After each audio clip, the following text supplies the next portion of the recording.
Welcome to Understanding Manga, presented by Library Pass and Comics Plus. This session will be moderated by John Shableski in conversation with our distinguished guests, Mike Barltrop, Jillian Ehlers, Michael Gianfrancesco, Ashley Hawkins, and Kat Kahn. We've received several questions through the registration form, some of which we'll address directly during the session, and we'll leave a little time at the end for any additional questions that may come up. You can also use the Q&A section to submit your questions at any time, and we'll get to as many as possible. We will also post a link in the chat where you can download your certificate of completion, and it will be available alongside the recording, which will be hosted at librarypass.com. If you're on Twitter, you can follow us at Library Pass News and Comics Plus and share your questions, comments, and insights with us there too. Today's webinar is presented by Library Pass. We curate high-interest, immersive digital content that helps libraries and schools expand their reach and engagement without breaking their materials budget. Our Comics Plus platform offers unlimited simultaneous access to thousands of digital comics, graphic novels, and manga in collections curated for elementary, middle school, and high school readers. We also offer a complete collection, including thousands of additional titles for older readers, to public and academic libraries. Learn more and sign up for a free demo account at comicsplusapp.com. For pricing information, school libraries can also contact Mackin, our exclusive K-12 partner, while public and academic libraries can contact Brodart or Biblioteca. And now, enjoy the session. All righty, welcome everybody. My name is John Shableski. I'm your host, and I am the president of an organization called Reading with Pictures. And we've been doing a lot of amazing developments we'll talk about somewhere down the road here, but tonight, this is all about manga, which may feel like it happened suddenly for a lot of people, and that's why we've gotten a lot of questions that are really basic questions about the arrival of this medium and format in the school space. The summary of the program is manga is a global phenomenon in the comics market, and it's played a critical role in the incredible literacy levels in Japan, and of course now in schools across North America and other parts of the world, teachers and librarians are bringing manga into their environments, and of course it's bringing solid results. So we're going to talk about why this is so popular, why is it so engaging, how do we harness this lightning in a bottle moment. Our guests on the dais, Kat Kahn, Michael Gianfrancesco, Jillian Allers, Mike Barltrop, Ashley Hawkins, who have all played a role in various degrees here of this conversation, and more so this summer, I think, than years before. It seems to double, you guys, every year, right? First off, and I want each person to introduce themselves, but I'm going to do Kat's introduction because without Kat Kahn, none of us are going to be sitting on in this conversation. Kat was the chair of the ALA's Great Graphic Novels for Teens Task Force. She's the first Eisner Librarian Judge, and became one of my closest friends almost immediately when I got into this world via a company we both work with is named Brodart. Kat, what do you do in your real world? Well, I am the graphic novel specialist for Brodart Books and Library Services. So I'm responsible for all of the selection of all graphic novels, including manga, for all different age levels. And I'm also right now an adult services librarian in my local public library in Panama City, Florida, where I'm responsible for audiovisual selection and also adult graphic novels. All righty, next up, now I'm going to go alphabetical order. Mike Barltrop from Toronto, our import for the show.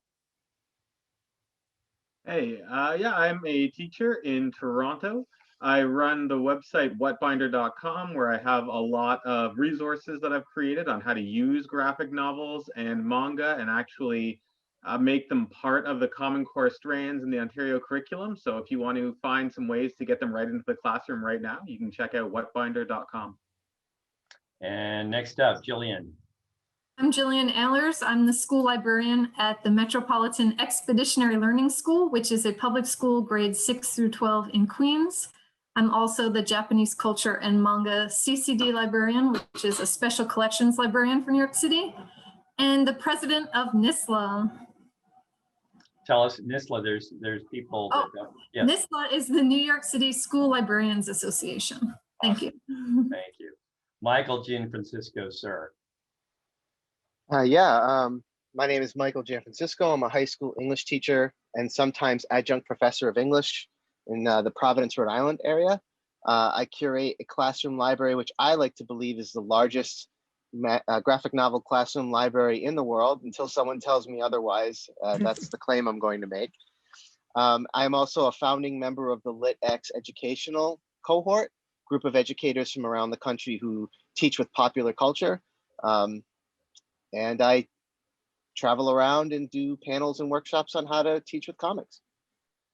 And last but not least, Ashley Hawkins, the manga librarian, I believe. Yes, I'm Ashley Hawkins. I am a 9 through 12 school librarian at the Tilden campus in Brooklyn, also New York City, but I'm in Brooklyn.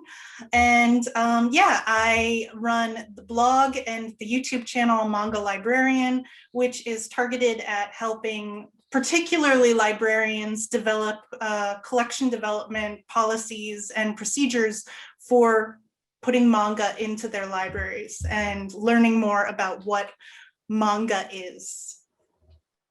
So this is a question I did not give you guys, but I have to ask it anyway. Your first manga, and let's go with Julian.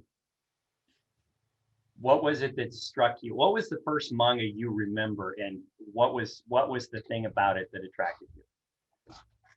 To be honest, I actually don't remember my first manga, but for full transparency, I became a school librarian in 2010, and I had worked in at Borders Books and Music for a decade, but I became a school librarian. That's really where I was first introduced to manga because it was in the library collection. Kids were consuming it, and I was like, "What is this?"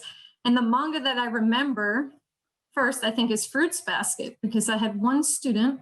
She was a middle school special education student, and she was enraptured, if that's the right word, with Fruits Basket. She would read it in the library every single day. And I think it was just her passion to talk about it, to read it, that really got me excited about making sure I continued to collect this format in my library. All right, Mr. Barltrop. Yeah, you did not prepare us, but I was prepared for it. This is the first manga I ever read, Legend of Zelda: Link to the Past. When I was 9 years old in 1992, it was actually serialized in Nintendo Power magazine. And all I knew at the time was that it was a comic and I liked comics. But as I grew older, I realized that it was different. It had a very different feel to it. And it absolutely was the very first manga that I ever read. And to this day, I love it. It brings a tear to my eye. All right, Ashley. So you're making me go pretty far back because this is probably when I was like 12-ish, 12, 13-ish. I want to say it was Fushigi Yugi by Watase Yu. That was certainly the one that was like my major fixation when I first because I was already into anime, and then manga started having its first boom about that time, because we're talking about 99-ish. So that was like my big fixation. I was a really big Watase Yu fan. Like I bought her art books, like I imported stuff. Like that was like a really major one for me. I was obsessed with her art, and I still kind of am. I follow her on Twitter now. Well, them on Twitter now. All right, Michael G. Everybody's so much younger than I am. There's a reason why we're going in this order. Oh, ouch. The first manga I remember reading when I was younger in the 80s, way back in the 80s, I saw a poster for this in a comic book shop I used to frequent as a teenager. And it was I Saw It, The Bombing of Hiroshima by Kenji Nakazawa, which is the story of, it's very similar to Barefoot Gen, but it's not Barefoot Gen. It's a story of the bombing of Hiroshima and this young man's, what he saw and his retelling of it. I remember being fascinated by the poster and asking the comic book store owner to order it for me. And yeah, it sticks with me to this day. It's still one of my first and favorite manga titles. All right, Kat, go ahead.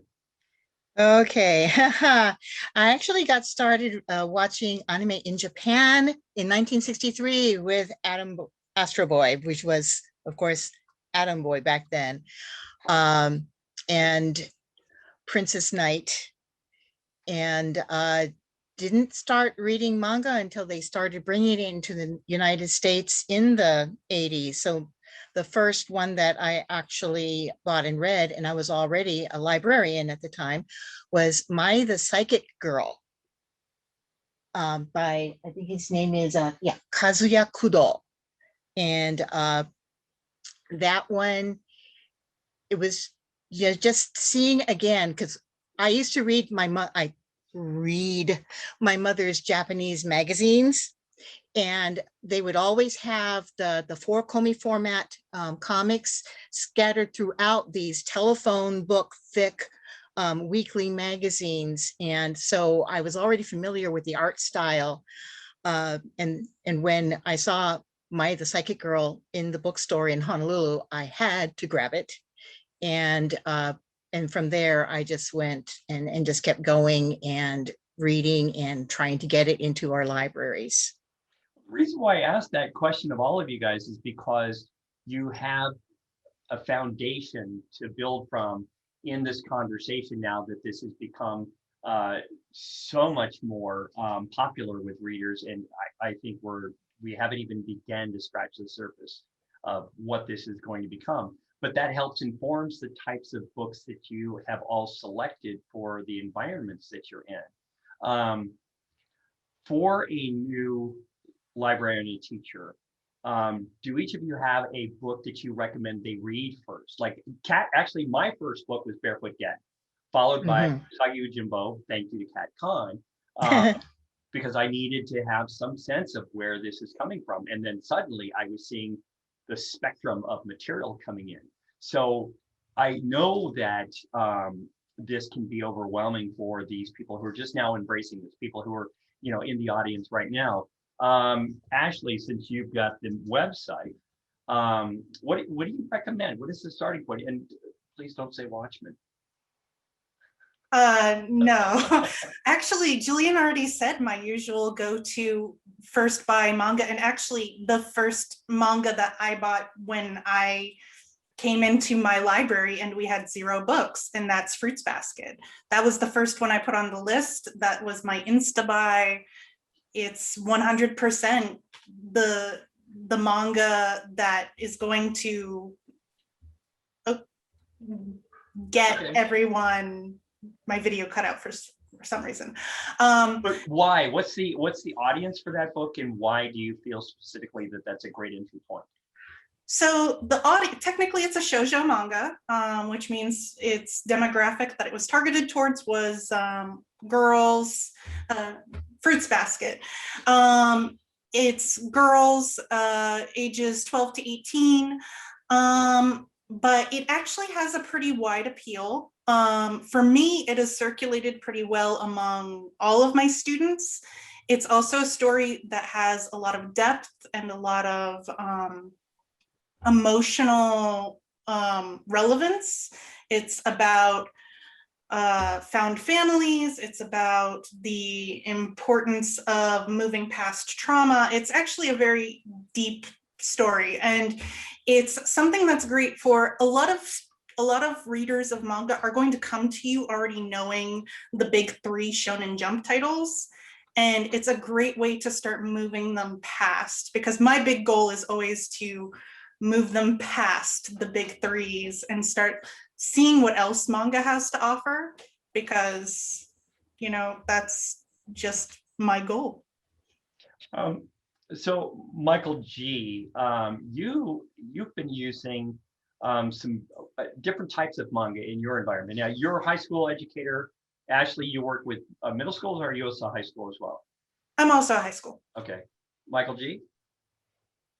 Yeah, I think if you want to just make that initial connection with your students, what I find works, and these are books that have been suggested to me by my students. because I asked them what should I add to my library that I don't already have. Very often it's the books that have the cartoon anime tie-in series connected to them. So some of the books that I've been kind of gathering up, grabbing wherever I can find them, are things like Attack on Titan, and My Hero Academia is really, really huge among my students right now as well. Even going back a ways to something like Sailor Moon is also really popular with my students. So, just in terms of stocking my library and for use for self-selected units in my graphic novel class, having titles that have some kind of a pop culture zeitgeist kind of connection, current zeitgeist connection, often are very, very popular among my students. And that's where a lot of the newer books that I've added to my library have come from. One Punch Man is another one, Naruto, Dragon Ball Z. They're not, I'm sure these are titles that you're all very familiar with, but these are the titles that my students are reading, and I suspect probably a lot of yours as well. How do you, okay, then what's your go-to book to refer a teacher to get them acclimated to this idea? Because manga is such a different experience. And I know there's different levels. Some of them are just visually insane, and others are very simple and kind of an ease of access point of entry for them. Do you have anything you recommend, Mike? Yeah, I mean, not just the ones I mentioned, because look, if we're gonna connect with our students, we should be reading what they're reading. Sure. So when they suggest a title to me, I read it, and if someone comes to me and says, "Hey, what's a good manga to read?" I'm going to tell them what my students told me. But if I'm putting on my teacher hat and I'm thinking educator to educator, I might go for something that might appeal more to an adult sensibility. Something like My Brother's Husband is a great it's a 2-part book which explores, this is something you would give to students, I think, later, but I think I could hand this to a teacher, and it's all about it's a twin brothers in Japan, one of whom is gay. It was married to a Canadian man, and he passes away, and the Canadian husband, he had moved to Canada. Canadian husband comes to meet his brother's family, and it's all about the cultural clash between these two halves of a family as they learn to accept one another. I find teachers really connect with the themes there, and it's I think a little bit of it's a less One Punch Man, Attack on Titan science fiction-y, more grounded, realistic story, I think, that teachers can absorb as maybe a first dive into the genre. Jillian, what do you got? I see you nodding and smiling there, so I know you've got at least a couple. I'm just listening. I mean, the first thing is, like, if I have a teacher that comes to me and says, "I'm looking for some manga," I'm just going to have like confetti and fireworks because I'm going to be so stoked. I think just like them reading anything would be amazing. But just like any reader's advisory, I have to think about the person who's asking me. So like, who are they as a person? What content do they teach? And then it would depend on that. Like, why are they there? Is it there for play? Are they there for pleasure? Are they there for a title for their curriculum? But I think teachers and other school librarians that don't really have a manga collection yet in their libraries are afraid of manga. And I think my job as a school librarian is to get them unafraid and just talk them through that and give them some series.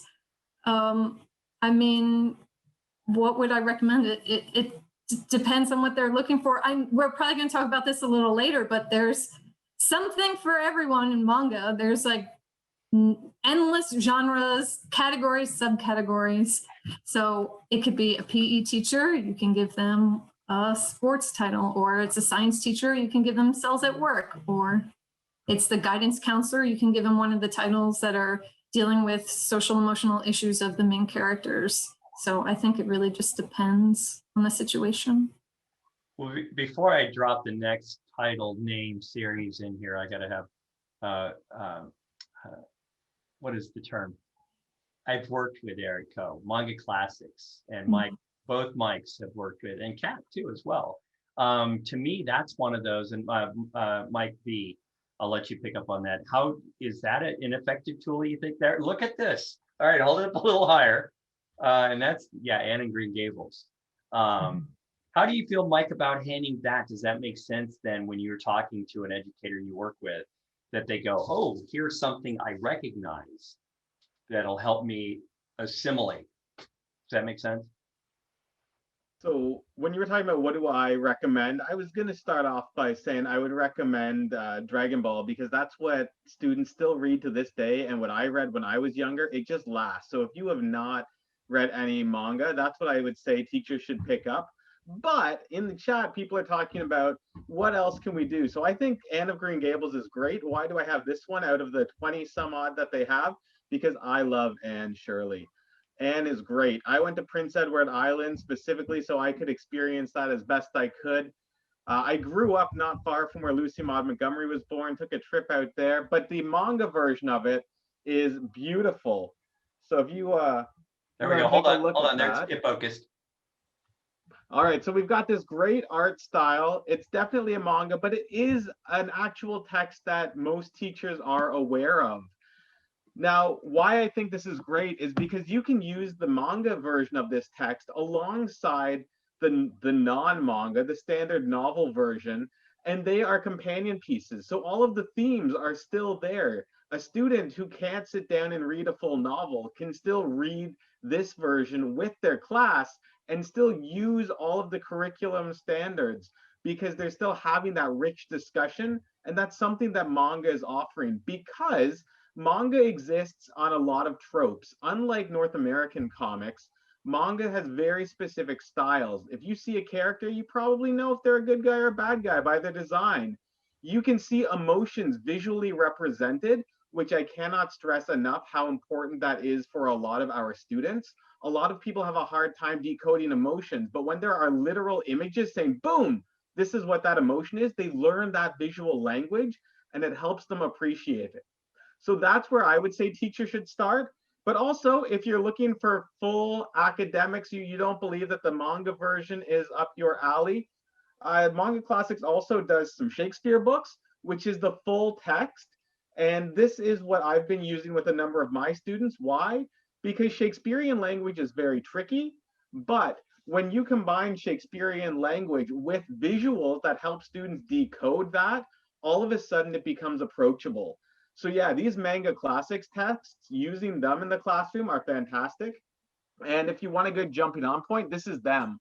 Also, the hardcovers, let me tell you, I was told when I first got one that they would stand up to anything. So when I got one, I hurled it across the room and I may have jumped and stomped on it, and the binding did not break. So if I could get that binding to hold, there's not a lot that your students' backpacks are going to do to it that I didn't already. I love that. Hey, Kat, you've been a part of this conversation for a long time. How do you? Yeah. What's your entry point for the conversation? Oh boy. I was also going to say that, if you're especially a high school teacher, the Manga Classics are fantastic, because full text, and whether it's Shakespeare or Edgar Allan Poe or Alexandre Dumas, any of those stories, Jane Austen, you can reach almost anyone in the school with one of those books. And the texts, the Shakespeare ones, use the full Shakespeare play. So you've got the language.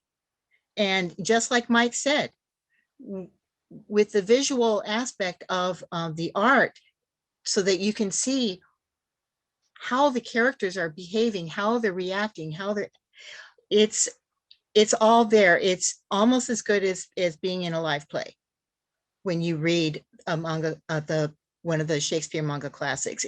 They're amazing, and they would stand up. I would put them up with anything that a teacher wants to do in a class, teaching Shakespeare. It's the best way. I'm trying to stay up on these all the comments and questions that are coming in the chat channel. Somebody asked about, just real simple, sometimes we forget, we get so far ahead of the crowd, we need to step back and help define this. And somebody has questions, what's the difference between manga, graphic novels, and anime? And it's understandable that people conflate or confuse those terms. Ashley, you want to go ahead and give us a quick thumbnail sketch? So the difference between manga and anime and Manga, anime, and graphic novels, and they're asking for definition of those things. Okay, so first off, manga is actually the Japanese word for comics. So if we were speaking Japanese, there would be no difference between saying manga and graphic novels. It would just be the same thing. But since we're speaking English, we need something to differentiate the two formats. So manga is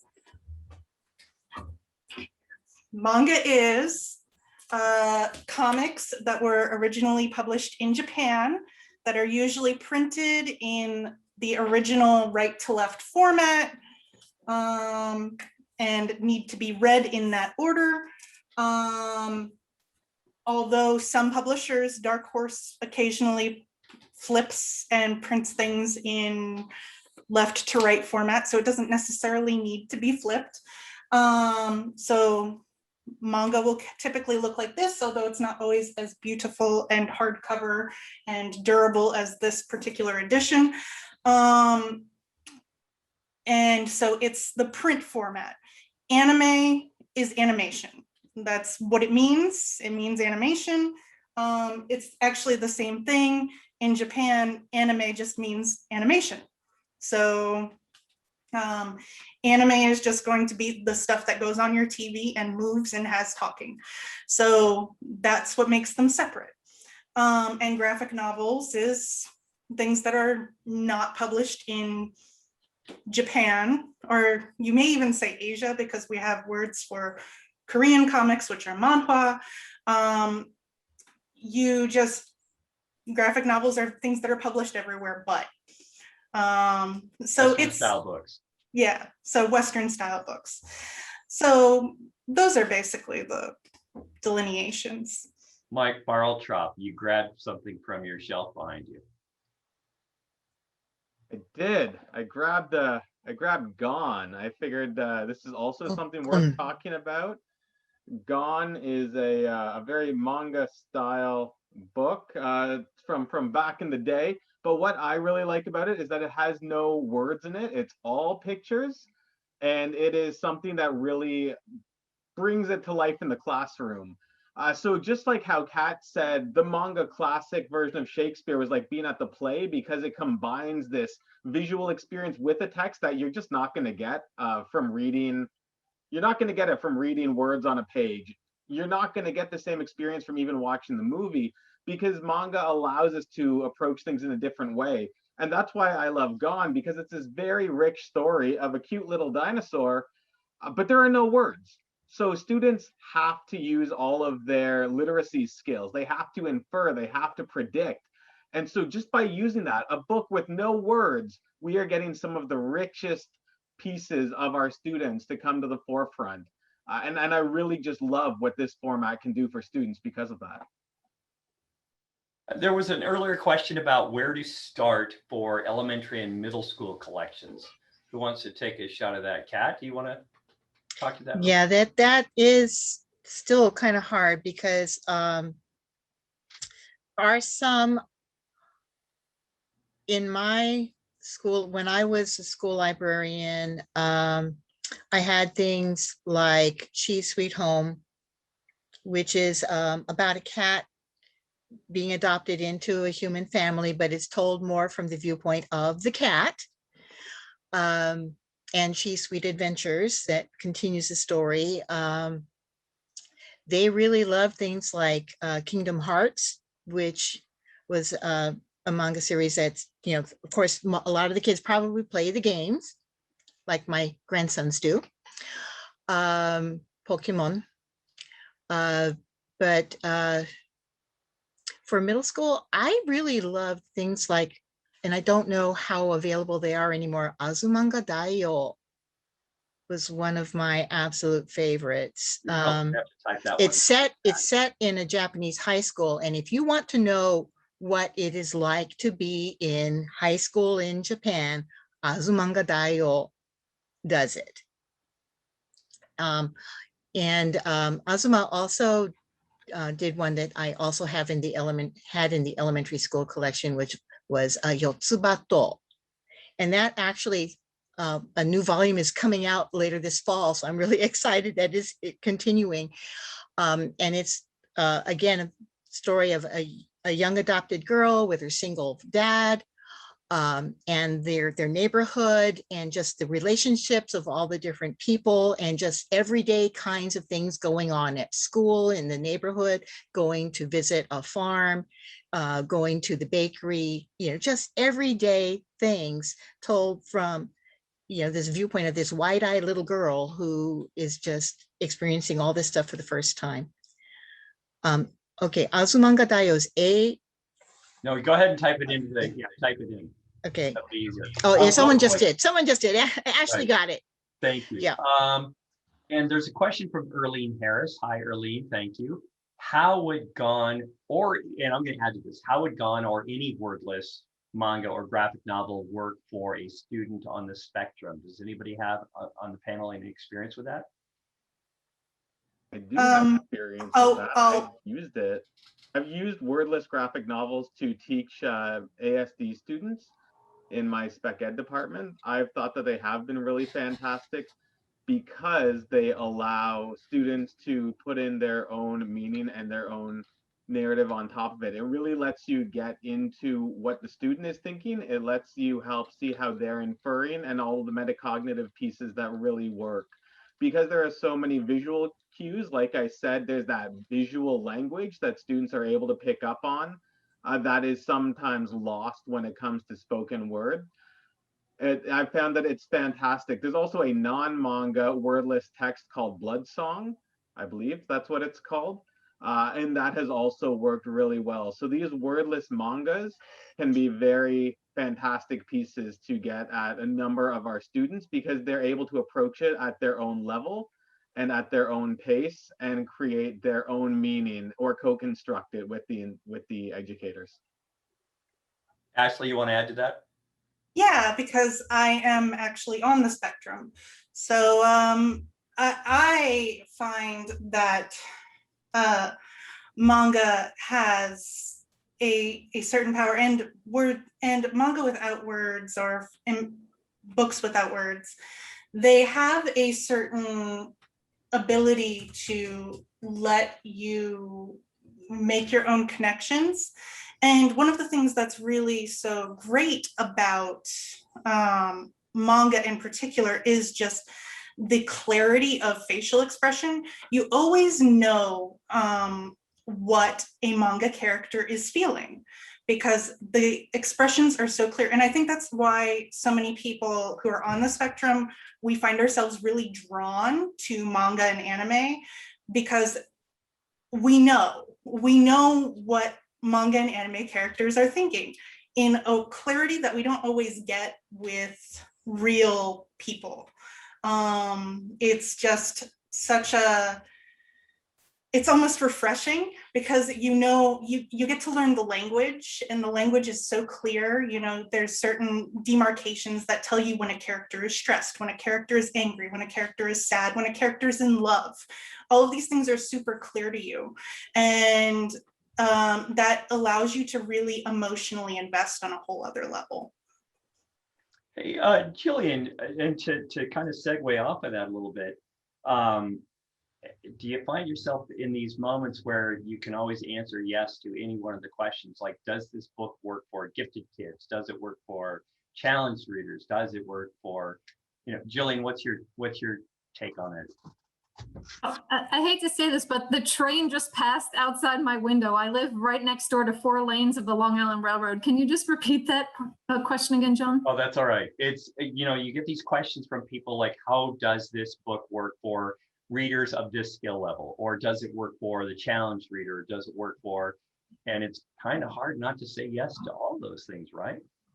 Yeah, manga works for everybody. Manga is for everybody. And to add to what Ashley was saying, for 4 years, I worked in the special education schools, grades 6 through 12, and manga was the most consumed format in the library. But I think Actually, I'm going to change that idea. So at the current school that I'm working at, I had a student from 6th grade, he's in 11th grade now, and he read manga all of the time, but I noticed in class he was struggling with reading and writing. So it wasn't actually until this year that he was tested as an 11th grader and he's dyslexic. But we didn't know that. He didn't know that. But he was able to read manga and just absorb that story. And he would always tell me that he's just like using the pictures to help him understand the text. So sometimes we think it's the other way around, right? That the pictures enhance the text. But for him, I mean, sorry, that we, right? You know what I'm saying. But the pictures were actually giving him the story that he needed. And he would be able to talk about this like he was reading something in English class. He would be able to talk about character and theme and plot and conflict and have this beautiful conversation just because he was able to like glean that story from the images. And everything Ashley was saying, I agree with 100%. But it also helps me too. And I feel like for any child that's coming of age, right? Even as an adult, I just recently read Bloom Into You. I don't know if you're familiar with it. But just the emotions and the facial expressions and the body language of you, the main character, I was like able to feel her story and understand things that I never understood before about just like questioning yourself and your feelings and things you're allowed to think and feel and experiences that you're having. And it's just like those images just take you to another level. And I've been reading forever, right? So like it's for any kind of reader, really, manga. Michael G, when you introduce manga into your classrooms, it's for reading assignments, correct? Yeah, I've used it with just about all of my different classes. I teach a graphic novel course, and I have a class set of the Manga Classics Romeo and Juliet, which has been borrowed multiple times by other teachers who are teaching freshman English, which is often, a choice of Romeo and Juliet or Julius Caesar. Those are usually the two. But I utilize that set for those kids in the context of studying the manga style. I've also got several individual copies of all of the other Manga Classics titles that I offer to my AP Lit students. Because if you teach AP Lit, that the goal is to teach the terminology and to read as much as possible and do deep dives into analysis. So in order to maximize my students' exposure to these classic titles, I often have them read one or two over the course of the year Manga Classic titles, because it's easier to get through and quicker time-wise when you have a limited amount of time in the year to get through a Manga Classics version of Jane Eyre versus the full novel. And the Manga Classics version in particular of these books is so detailed, and the themes, characters, conflicts, all of the things that you want students to key in on in order to have that recollection if it comes up on the exam, are all there, and they can read it in a far shorter time period. And as we've spoken about, the visual nature of how these stories are presented also makes it a lot easier for them to absorb and understand some of those concepts, particularly visual learners who are in all my classes, not just, we often kind of dismiss graphic novels, graphic novels to the reluctant learners, but I don't believe that that's the case. I use them with all of my students because I think these books can reach. It's not how good they are at book learning, it's how they learn. And the visual learners, which is pretty much 99% of my students in the 21st century, can key in off a lot of this stuff. So that's the success that I've had with these types of books. Hey, I want to, for full disclosure, Eric Coe, the publisher, is watching this right now. And Eric, we're going to send you an invoice for all the mentions you keep getting. But it really is a wonderful program. And real quick before Kat, I've got a couple of questions for you. But Erlene Harris, I saw her name in the chat. I met Erlene. She was on a quest to find math-based manga. And she had these two young students, these girls who were trying to improve their testing scores. And the challenge that Erlene gave me was to find manga really does cover every subject. I've not found a subject yet, it doesn't. But the challenge I got was trig. And I found this great book called Math Girls by this little tiny publishing house. But if you search Math Girls and manga, you get this great story that incorporates trigonometry into it. And I thought it was brilliant. And by the way, these two girls are in 7th grade now mastering trig because they embraced manga as their tool. And Kat, you and I've had this conversation over the years many times, is this opportunity starting to grow, but where do we give a safe foundation? Where do you recommend somebody goes to for resources in where they're going to start this journey? Each of you get to answer this, but I want to start with Kat. Oh dear, it's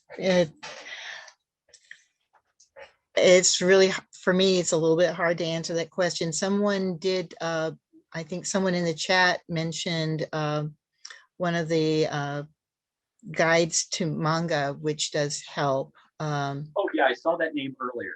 Yeah, and that is one book that would help. And because it's not just enough to give them the book. Yeah, and see, the thing is, like I said, it's been a while since I've actually kind of done anything with that for the younger grades. But part of the work that I do for BroadArt, for example, is putting together lists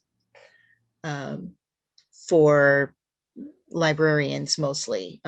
We serve, BroadArt serves mostly the public libraries. But that's one of the things I do, is put together lists for different age levels. And I incorporate as many of the manga out there as I can into those lists. Well, you know what, real quick then, because you suggested that support that BroadArt provides, Jillian, each of the vendors you work with, do they all have recommended lists? Do they have support systems in place for that, or some are better than others, or what do you think? I mean, I can only purchase from my school through either Sora for ebooks or Follett for the actual hardcover books. So any of the resources that I use, I have to go out and find on my own. I mean, I like using the ALA YALSA's best graphic novels list every year. That really does expose me to some new titles I might not have considered. But I think it's hard for me to recommend resources because I read manga and I talk to people about manga. I talk to Ashley about manga. I go to Kinokuniya and I talk to the booksellers about manga. And I think because I'm always looking for it, always reading it, always exploring it, I just need to be more of like a hands-on in it kind of person. I mean, I do follow people on Twitter and that's where I get exposed to new titles, but I don't have any like particular resources that I use other than going to the bookstore and checking stuff out. All right, we're going to make our way over to Ashley here in a moment, but I want to check with the mics first. Mike G. I think I kind of already mentioned this, but my biggest recommendations, honestly, you can Google best manga books for my classroom and get a ton of resources that way. But and that's great if you want plot summaries and suggestions from other librarians. But like I said, I ask my students. I think for me, that's the most valuable resource because they know what they like. And if I can read what they like and I can find a way to incorporate it into a future lesson, or at the very least, add it to my collection and point students to it, I think that is more valuable to me, just as, where I am right now as an educator. All right, Mike B, and then Ashley. So there's two things I want to touch on. First, because we're talking all about Manga Classics here tonight, learning.mangaclassics.com you can go to, and there's a digital classroom set up around the Romeo and Juliet text. Now, you don't have to do all the assignments there. They're fantastic, though. Some of the best assignments you've ever seen. I totally didn't write them. But if you go to learning.mangaclassics.com, log in for free, make a free account with your Gmail address or something like that, you can actually read the entire full text of Romeo and Juliet's Manga Classics. So if you're looking for a free way to dip your toes in and say, hey, is this for me? I recommend you do that. Eric, you might want to put that link in the chat if you haven't. Well, they're also, and they're available on Comics Plus. I want to make sure, for full disclosure, they are all available on Comics Plus. Also, viz.com is where I like to go to check things out. My students will always tell me about whatever they're reading, right? And viz.com is where Shonen Jump is housed. And Shonen Jump is one of the biggest publishers of manga. So you can go there and read the latest chapters of dozens of series. Who's the audience for the Shonen Jump material? Yeah, of dozens of series of Shonen Jump material. And so you can go there, dip your toes in, and start getting a feel for it. Because if you've never experienced manga at all, we could list for you hundreds of titles that we think are great, but you really need to get in there for yourself. I really like manga about all sorts of things. There are mangas about teachers, mangas about baking. There's too much to narrow it down. So you got to find what you love. All right, Ashley. So, I mean, for me, don't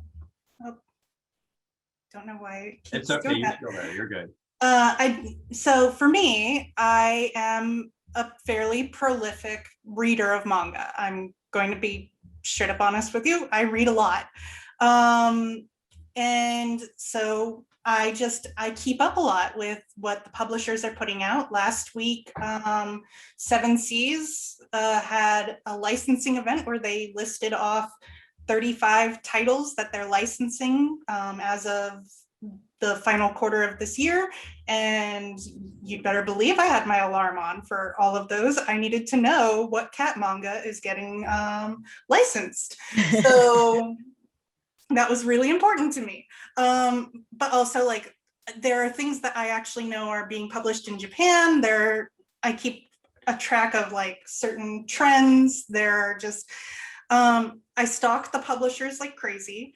I am constantly reading things like Anime News Network, but Why Though podcast is a big resource for me. Anime Feminist. I'm constantly keeping up on various blogs, seeing what's popular, what's new, what everybody's talking about, and just really making sure I'm in the conversation. So I'm friends with people who are reviewers. And I have a NetGalley account. NetGalley's actually been really great and really useful for me because now they have partnerships with both Viz and Kodansha. I read Boys Run the Riot, yeah. Like 2 months ago. And I've been talking it up like crazy. It's absolutely amazing. It's a new manga that's coming out about, written by a trans man, translated by a trans man, and about a trans teenager. And it's absolutely an amazing title. It just came out now. It's not even in my Sora collection yet because it doesn't drop on Sora until June 1st, but I pre-ordered it. I put my credit card information into Overdrive and said, I need this title for my LGBTQ plus students because I knew it was coming. I knew what was, it's just, you gotta keep really ahead of the game and know what's hot, especially right now as more and more is coming out. I also listen to a lot of podcasts. Deb Aoki has a really great podcast. There's a podcast called Shoujo and Tell that I listen to that I'm also going to be a guest on, that it focuses solely on shoujo manga. There's like all sorts of like ways to learn about what's out there, and they'll summarize for you. The great thing about Shoujo and Tell and why I recommend it is because Ashley, the host, she sits down and she summarizes like, okay, here's a classic shoujo title. Here's why I love it. Here's a breakdown of why you should read it. If you do sit down and read it, we're going to talk about it more in depth in the next episode. So these are really great resources to like build out because people are talking about manga at a rate they haven't been talking about it in my entire lifetime. And that's crazy and amazing and awesome. So there's a few questions we got in advance from people who had registered. One of the ones I found was rather interesting. I want to start with Jillian. Any suggestions on how I can get ELL and struggling readers to use classic literature manga to help with comprehension? Do you encounter this in your world, or? Well, I mean, I think that manga is good for anybody and increases everybody's reading comprehension skills, not just like the visual literacy skills. Yeah, I thought that was interesting that their entry point for this was ELL. Yeah, I personally have not worked with ELL students with the manga collection, but I have worked with other students that have special needs, but not ELL. But it seems to have such a global following. Comics is comics is comics at this point, right? All of you guys, Mike G. Yeah, I have ELL students. Actually, I had a number of them that were put into my graphic novel class this year. Where'd they come from? Do you know? There's 2 Spanish-speaking students and one, I want to say I believe she speaks Mandarin. I think she's Chinese, and they were put into the class because of the visual nature of the text that we use. So you know, I work closely with their ELL teacher to kind of like cross over my lessons, because they have ELL support class as well, a couple of times a day. So those students, I often kind of modify the assignments around language comprehension. And we take it as we start from that place and scaffold from that place and build to the more in-depth analysis as their language understanding improves throughout the course of the year. But I've discovered that they really take to the comics and the manga in the class for that reason, because those visual contextual clues help them understand the story, and it helps bring the language together. The words that they do understand, you know, are tied in with the words that they don't, because they can see visually what the text is demonstrating through the images. So I find it has been very effective this year for me. Okay, and somebody recommended in the chat. Actually, John, I just wanted to add to that, because I haven't yet taught manga in the classroom, because I'm just getting graphic novels in the classroom, right? Like getting manga is like the next level. It took me 7 years to get teachers on board with graphic novels, and that's the next step. I do have students, ENL students, that come to the library and check out manga and read manga, but regarding instruction, I just haven't had that opportunity yet. So I think that's just something that I need to maybe have more conversations with kids about and be more mindful about. Like, right. But I just wanted to clarify that, yes, I work with ENL students, but not in the instructional capacity like, say, Mike does in the classroom. Oh, no, that's quite all right. Somebody's recommending Deb Aoki's podcast, Red Circle. It's in the chat.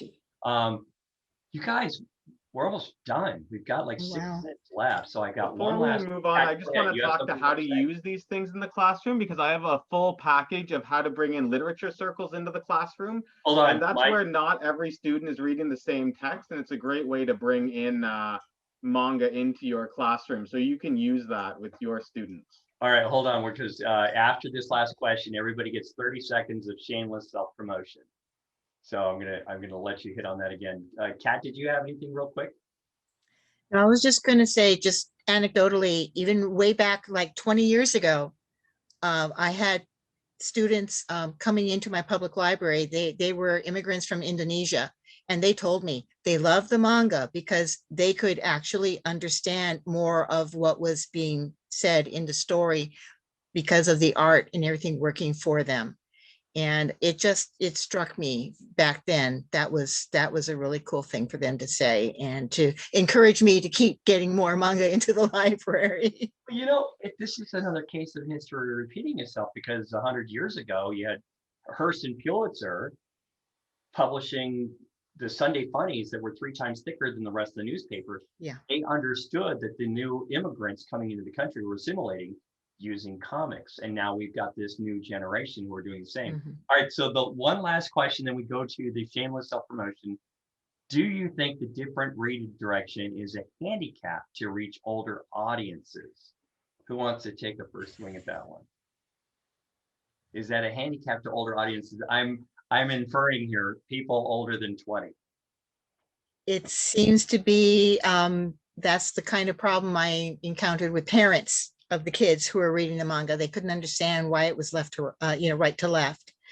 And, what's going on here? And basically you just have to know when you're reading the panels on the page, you are going from top right to left and so on, and in a progression, but just make sure you start from the right in the manga. And then it flows.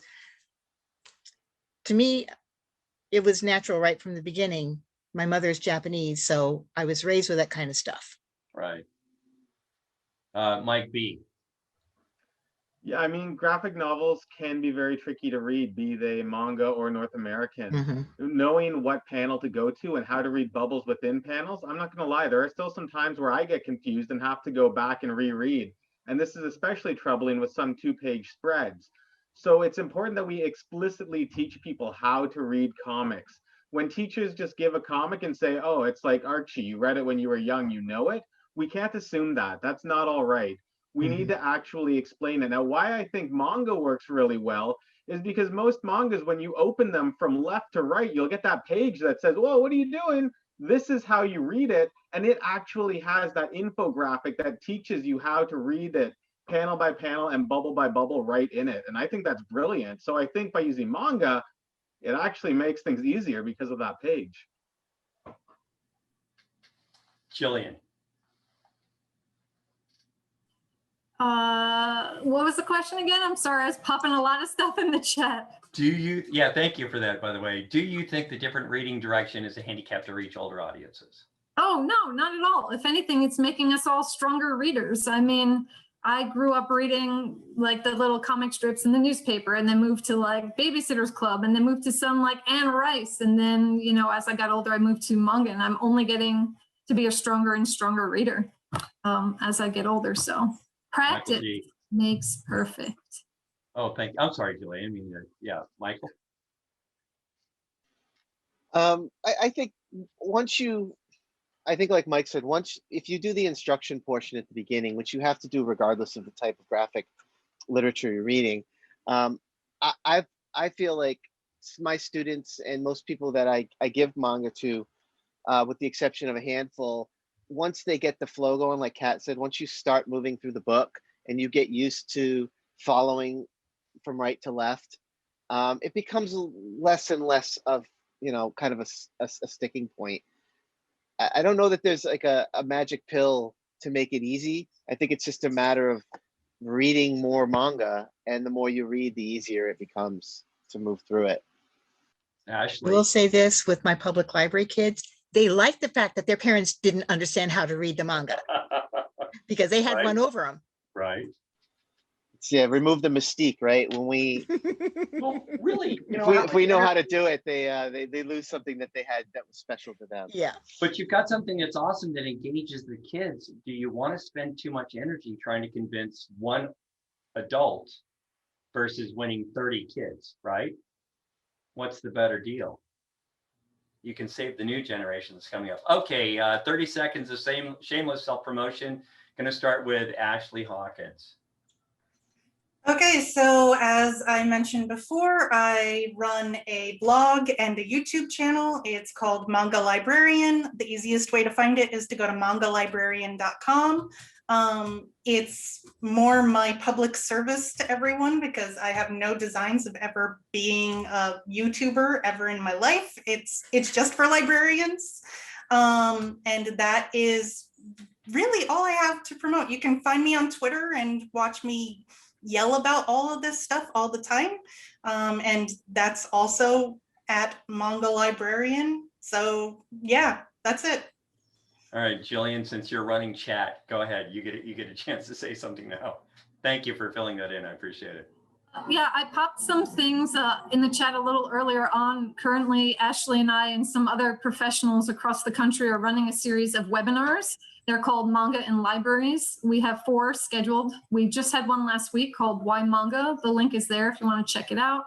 We recommend some manga that must be on your shelves, and then of course the importance of manga in libraries and in classrooms.